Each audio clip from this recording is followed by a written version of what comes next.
Une idée que je crois fausse, et à laquelle s'attachent souvent les partis les plus opposés, c'est qu'il faudrait changer beaucoup les institutions et même les hommes, si l'on voulait un État politique passable. Ceux qui ne veulent point du tout de réforme y trouvent leur compte, car ils effraient par la perspective d'un total bouleversement. Ainsi, ne voulant pas tout mettre en risque, on ne changera rien. Et, d'autre côté, les révolutionnaires essaient de faire croire la même chose à leurs amis, les détournant avec mépris des demi-mesures. Or, nous vivons de demi-mesures. Il n'y a pas beaucoup de changement d'un homme qui met un cache-nez à un homme qui s'expose au froid. Et pourtant, les suites peuvent aller fort loin. Un homme attaqué ou seulement insulté viendra très vite au mouvement de brute et oubliera aisément la règle qu'il approuve en son ordinaire. Tu ne tueras point. Mais détourner seulement d'un mètre l'insulté ou l'insulteur, tous deux resteront en paix. Au reste, nous voyons rester dans la paix, et s'en accommoder très bien, des hommes qui feraient vigoureusement la guerre, une fois qu'ils y seraient entraînés. Les héros du dernier massacre étaient des hommes aussi tranquilles que ceux que nous voyons maintenant aller à leurs affaires, attentifs à ne bousculer personne, et s'arrêtant même pour un enfant qui pleure. L'entraînement et l'emportement font presque tous les maux humains. Ces sombres instincts de domination et de meurtre, que l'on décrit d'après les effets, sont des fictions scolastiques.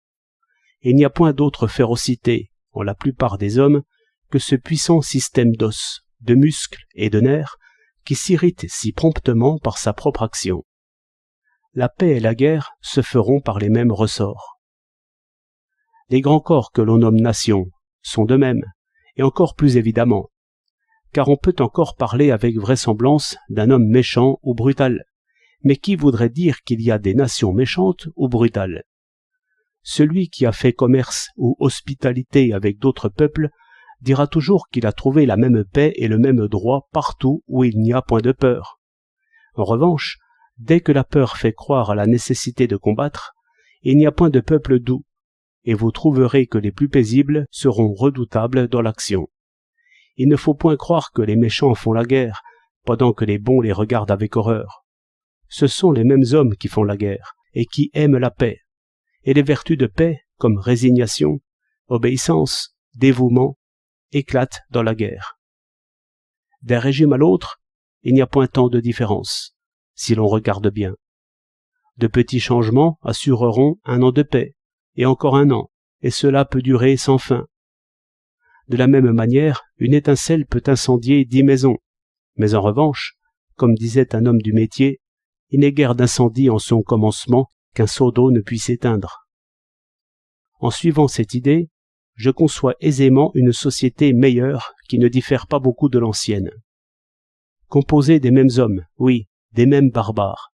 J'entends des cerveaux, des cœurs et des muscles comme ils étaient il y a 10 000 ans, comme ils seront toujours, avec des marchés, de l'argent, des temples, des écoles, des chefs, des riches, des ambitieux, des paresseux, des brutaux, comme on a toujours vu. Avec l'ignorance de presque tous, avec la vanité de tous, avec cette mobile imagination qui les porte à tout croire et à tout craindre, avec la naïveté et la colère de l'âge de pierre.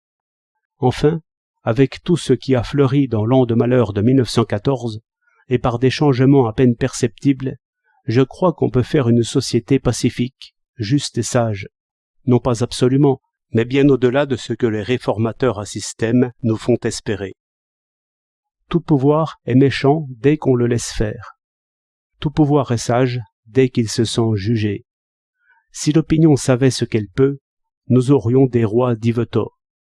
Tous les maux viennent peut-être de ce que le citoyen, comparant l'épaisse et lourde force publique à l'impalpable jugement de l'opinion, dit et croit qu'on ne peut rien que par des mouvements catastrophiques. D'après cela, l'homme moyen craint autant les remèdes que les maux, et se défend à lui-même de parler et de penser. Ce pessimisme finit par avoir raison, car il engendre les maux qu'il craint.